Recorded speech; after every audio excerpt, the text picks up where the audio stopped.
नमस्कार साथियों, आप सभी का स्वागत है एजुकेशन लाइन में। कक्षा 5 के एमपी बोर्ड के जो छात्र हैं उनका कल हिंदी और इंग्लिश दोनों का पेपर है। इंग्लिश के लिए मैंने वीडियो है वो ऑलरेडी बना लिया है और डाल भी दिया है, आप जाके देख लेना। यहाँ पे हम हिंदी विशिष्ट के बारे में देखने वाले हैं जो कि आपके लिए बहुत ज़्यादा इंपॉर्टेंट है। तो आपको जो भी प्रश्न मैं बताने वाला हूँ फटाफट आप उनको देख लेना। उस चैप्टर को भी आप फटाफट है, आपके पास जो भी बुक है या फिर आपके पास कोई भी जो भी सोर्स है फटाफट आप इनको देख लेना। कल सुबह पेपर है और पेपर के लिए आप सभी को ऑल द बेस्ट। चलिए आप स्टार्ट करता हूँ। पहला प्रश्न है, सही विकल्प आपको लिखना है। तलवार लेकर महल में गया। अब दोस्तों तलवार लेकर महल में कौन गया था? बनबीर गया था, उदय सिंह गया था, चंदन गया था या फिर पन्ना गया था? तो आपने पढ़ा है कि पन्नादाय ने उदय सिंह की रक्षा की थी, लेकिन उसको मारने के लिए कौन गया था ये आपको बताना है, ठीक है। नेक्स्ट हम बात करेंगे यहाँ पे शिवाजी का माँ का नाम था। तो शिवाजी की माँ का नाम आपको पता है क्या था? जीजाबाई था। तो आपको जीजाबाई टिक करना है। राजा बाहू महाकाल का जन्म है वो कहाँ पे हुआ था? ठीक है, तो ये वेरी वेरी इंपॉर्टेंट पर्सन है, सारे आपको देख लेने हैं, ठीक है। यहाँ पे देखिए उज्जैन में हुआ था, देवास में, इंदौर में या फिर जबलपुर में। अभी अभी मैंने एक इंग्लिश में भी सेम क्वेश्चन था, बस उसमें लक्ष्मीबाई का पूछा गया था शायद। धर्म में इक जोड़ने पर शब्द बनता है। तो दोस्तों अगर मान लीजिए कि ये मेरा धर्म लिखा गया है और मैंने इसमें इक जोड़ा, इक क्या है? मेरा प्रत्यय है, ठीक है। ये भी आपको ध्यान में होना चाहिए। तो अगर इसको मैं लिखता हूँ तो ये मेरा क्या बन जाता है? धार्मिक, ठीक है। क्या बनेगा? धार्मिक। अब धार्मिक ये शब्द किस में लिखा गया है? ये वाला ऑप्शन नंबर ए आपका सही आंसर है, ठीक है। ये वाला धार्मिक नहीं होगा, ये भी नहीं होगा, ये वाला होगा, ठीक है। नेक्स्ट देखिए, खालिस्तान आपको पूछे जाएंगे जिनमें आपको क्या पढ़ना है? कालिदास किसके नवरत्नों में थे? अब हम देखेंगे कालिदास के बारे में। तो कालिदास किसके थे? अकबर के तो थे नहीं, अकबर तो अभी आया, जबकि कालिदास तो बहुत पहले के थे। तो वो किसके थे? विक्रमादित्य के थे। विक्रमादित्य को अपन क्या बोलते हैं? चंद्रगुप्त द्वितीय भी बोलते हैं, ठीक है। आगे देखिए यहाँ पे अवंती बाई का जन्म है वो कहाँ पे हुआ था, कौन से गांव में हुआ था? आपके कमेंट करेंगे भाई फटाफट, ठीक है। नेक्स्ट देखिए, सांच बराबर तप नहीं, झूठ बराबर। तो यहाँ पे क्या पढ़ देंगे? पाप। ये क्या हो गई? आपकी एक लोकोक्ति हो गई है ना। यहाँ पे देखिए, रमेश ने एक पेन खरीदा, रमेश ने कई पेन खरीदे, ठीक है।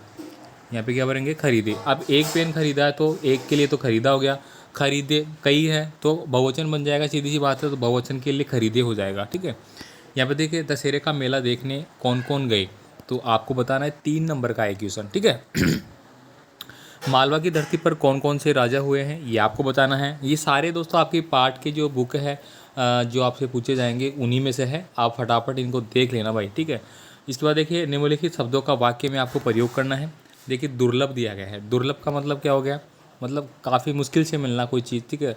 तो आप बोल सकते हैं कि श्री राम के दर्शन उस समय काफ़ी दुर्लभ थे, मतलब सभी को दर्शन नहीं होते थे, मतलब कुछ भी जोड़ सकते हैं आप। वर्तमान में आप जोड़े कि जो हमारे वर्तमान में प्रधानमंत्री के दर्शन है वो दुर्लभ है सामान्य लोगों के लिए, ठीक है।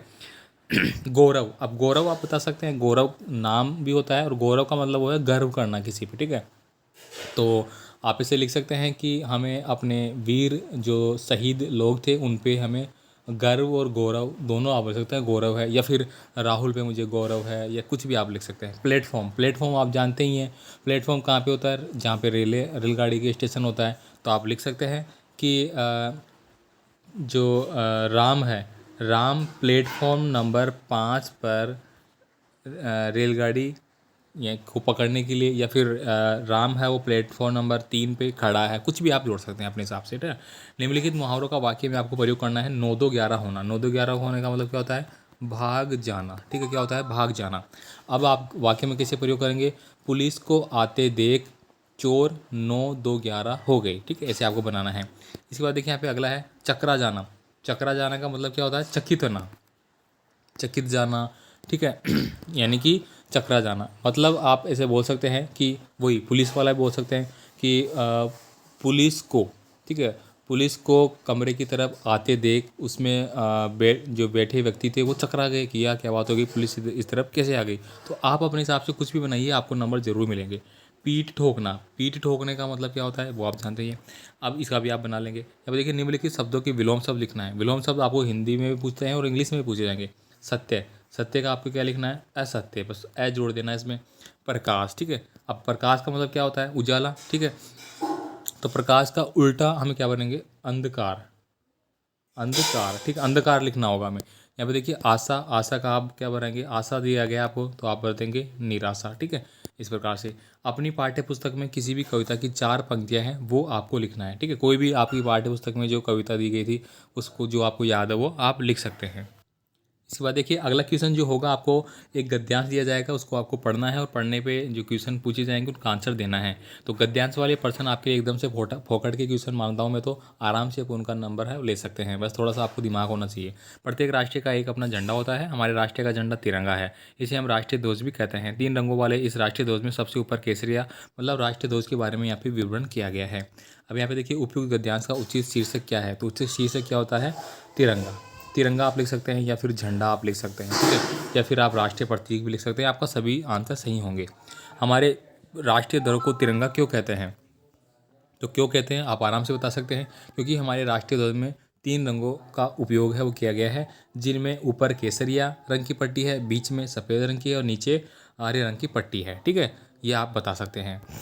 इसके बाद देखिए यहाँ पे 2 क्वेश्चन पूछे गए यहाँ पे बस जैविक खाद किस प्रकार की उपयोगी होती है, और इसके बाद देखिए यहाँ पे पाताल कोट की महिलाएं कौन कौन से आभूषण पहनती है, ये आपने पढ़ा है सारे। परीक्षा में सफल होने पर मित्र को बधाई पत्र, देखिए ये बधाई पत्र वो बहुत इंपॉर्टेंट है। इस बार लगातार परीक्षाओं में यही पूछा जा रहा है, कोई से भी बोर्ड की बात करें, 8वीं में भी, 5वीं में भी, 10वीं में तक में ये पूछा जा रहा है। कक्षा अध्यापक को 4 दिन का अवकाश देने हेतु प्रार्थना पत्र वो आपको लिख लेना है। ऑलरेडी मैंने इस पर वीडियो बना रखा है अलग से, वो देख सकते हैं, बाकी ये तो आप कर ही लेंगे, देख लेंगे, है ना। इसके बाद देखिए मेरा बचपन अथवा पुष्प की अभिलाषा का जो भावार्थ है अपने शब्दों में आपको लिखना है, ये पार्ट आपने पढ़ा है। बुद्धि का फल अथवा ईदगाह कहानी का सारांश अपने शब्दों में लिखना है, ये बहुत अच्छे से आपने पढ़ा है। बुद्धि का फल जो किस प्रकार से था, ईदगाह के बारे में आप बता सकते हैं। ठीक है, ये आपको सारे इंपॉर्टेंट क्वेश्चन मैं बता रहा हूँ जो आपकी परीक्षाओं के लिए बहुत इंपॉर्टेंट है कल के लिए, इनको आप देख लेना भाई। इसके बाद देखिए 13 नंबर का क्वेश्चन है, निम्नलिखित में से किसी एक विषय पर आपको 10 पंक्तियाँ लिखनी है, मतलब निम्न लिखना है एक प्रकार से, लेकिन आपकी कक्षाओं में 10-12 पंक्तियाँ आपको लिखानी जाती है।